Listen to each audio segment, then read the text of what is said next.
Hello, my audiences! It is about time! This is every Union Pacific diesel locomotive reviewed in 11 words or less, part 1.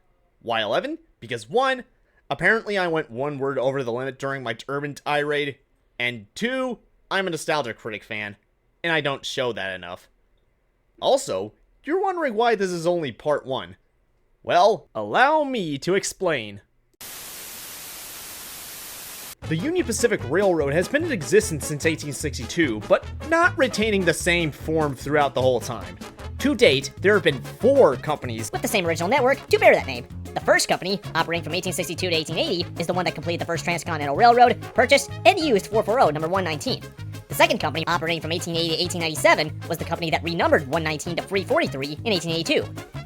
Then we have the third Union Pacific Railroad, which, for the sake of simplifying the story due to time, it basically operated from 1897 to 1998. My autistic brain and I did not fully comprehend that each company was a different one, nor the fact that this was the Union Pacific we meant to be reviewing each steam locomotive of. So really, all those engines built before 1897, I should have put them on 2 separate lists, if we're gonna be that technical.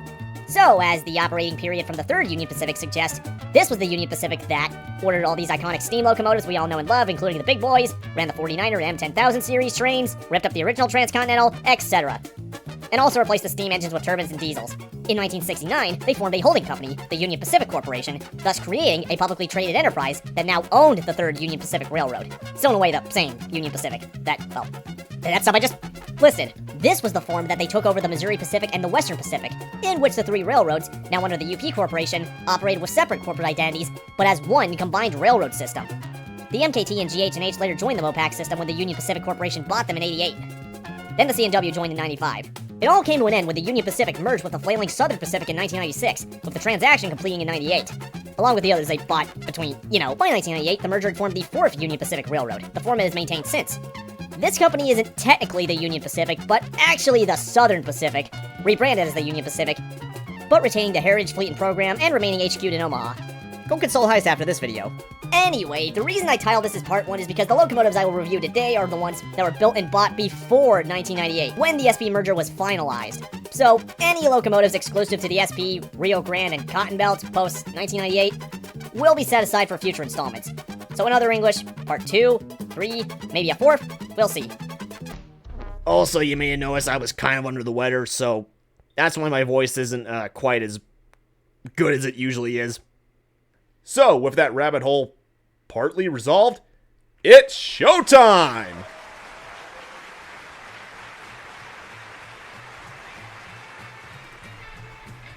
A pointer train set overshadowed by the original Burlington Zephyr.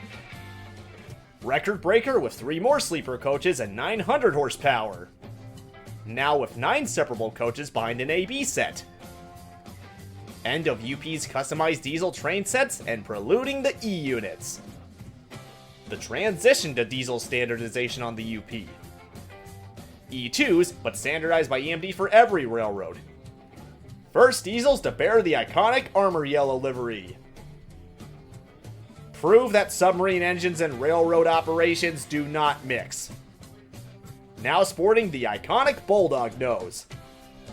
Body is gorgeous, the prime mover was a piece of crap. Built for the secondary passenger trains. Lived to serve the C&W, Amtrak, Metra, and even SoCal. The passenger-equipped F3 Mark II. 3 got a second chance in the heritage fleet. This sucks! Used for passenger, PR, and freight service. Never even pulled passengers on the UP. Demonstrator turned Union Pacific's first diesel switcher. Ordered to meet wartime, then dieselization demands. Wartime supplements to the S2s. Wartime/post-war supplements, quickly eclipsed by EMD and ALCO. Another wartime supplement. Baldwin's take on the EMD NW2. A tiny fleet that spread throughout the expanding Union Pacific system. These existed, for a good reason, One of these worked at Hill Air Force Base. A B set of SW9s. That's EMD's take on transfer units. The final switchers ordered for the Union Pacific. Cleveland resident turned mountain switcher turned West Coast switcher. Rebuilt from wrecked road switchers.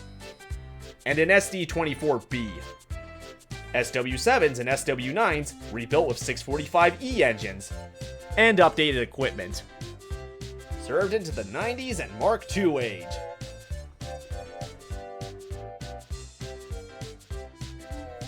The least irritating ALCO road switcher they ever owned. Those 244 engines got them eclipsed by EMD orders. Some were active when ALCO died, unlike their cousins. The only former demonstrator from Baldwin, on the UP, found its way to the IRM via Southwest Portland Cement. Only units of this model with steam generators. Boosted the horsepower, again. Heavy switchers serving branch lines and later hump yards. Small in quantity, but versatile as heck. An RS1 with an EMD facelift. And 567 engine.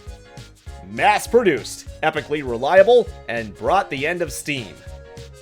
Turbocharged to 2000 HP.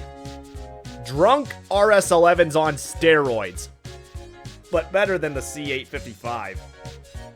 Products of the GP9 turbocharging experiments. First production GE U-boats to be built and retired. Went down the ranks to branch lines and big yards. There is one crafty imposter among us. All retired within 2 years of the Rock Island's death. Overshadowed by the DD-35s until 1981, and the Mopac WP merger. Now with 645E engines and Dash 2 upgrades. Testbed for the GP50, built on a GP35 frame. As per any EMD model in the 40 series, timelessly awesome. Yard Goat still kicking today. Now with AC alternators. SW1500s with Bloomberg B trucks. Now with AC traction motors. Overshadowed by the modernized variants. Coming with either Blomberg or FB2 trucks. GP38s with AC alternators. GP38-2, but with a turbocharged V12 engine. Just as timelessly awesome as the GP40. A little better than the SD50, but still not very good. Rebuilds, all retired by 2000. Updated with modern tech. GP35s rebuilt without the turbochargers? The final Jeeps to be built. And still alive.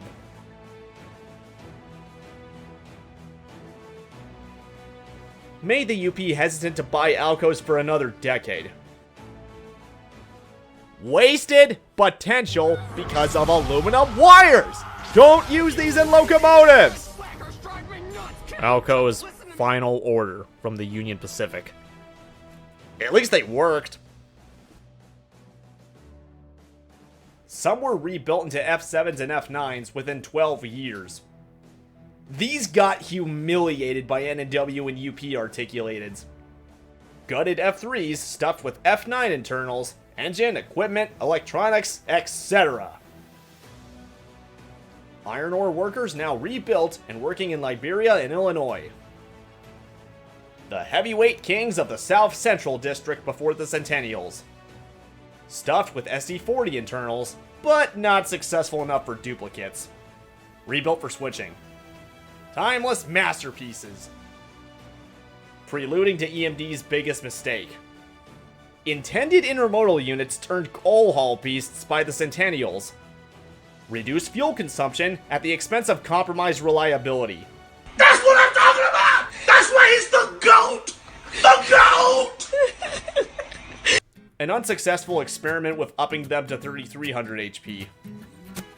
Unwanted failures offloaded on UP anyway by their merger friends. the real successor to the SD40-2 deserved. Now with the safety cab, because safety is #1 priority. Former Southern SD24s derated to 2000 HP. Rebuilt from old SD45s and 40s. Made for those long tunnels and high altitudes. An SD45 rebuilt with SD40-2 components. Built for dem tunnels with 600 more HP. Made Union Pacific buy a ton more in 2000. SD70 Max stretched out for a faulty prime mover they'd never have. The budget SD40-2. 2 GP35s merged onto one frame. 2 SD40-2s merged onto one frame before the SD40-2 existed. Basically, GE's take on an F unit after divorcing ALCO? The underdogs of the Dash 7s. A few of them are now master remote control units. 5 now work in Brazil. Upgrade to 4000 HP after the merger. One of these now lives in St. Louis with its guts exposed. Much better than the U-28s. For the second time, don't use aluminum wires in locomotives! Hey you, ALCO. What? You know who else was stupid enough to use aluminum wires in locomotives? My mom! That's because I have aluminum wires too, bro. The improved U-30C, serving any mainline job, and even abroad. Went beyond 3600 HP, and now living in Estonia.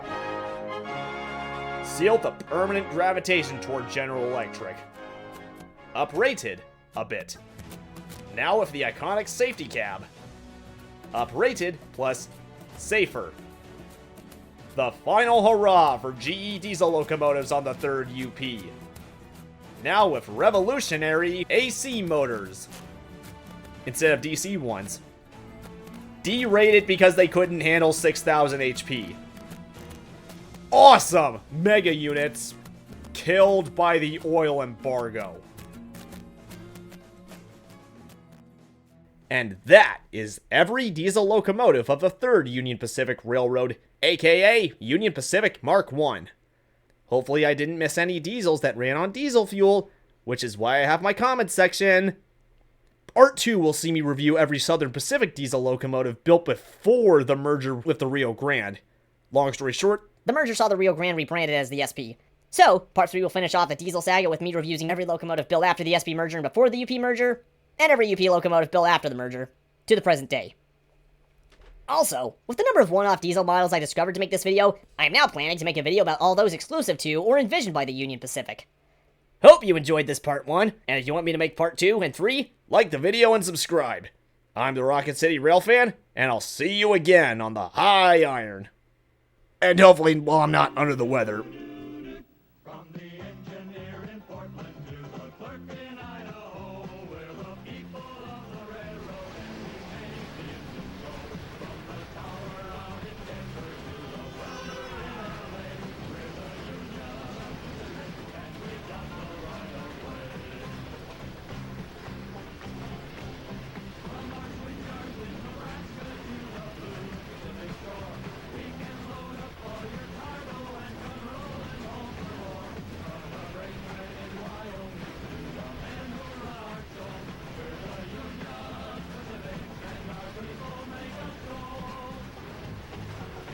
We're a million miles of history, a shining in the sun.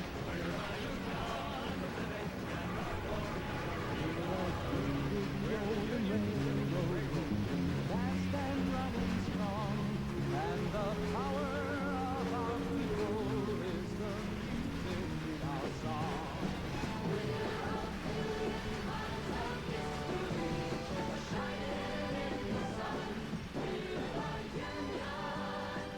We're the Union Pacific Railroad people. We can handle it.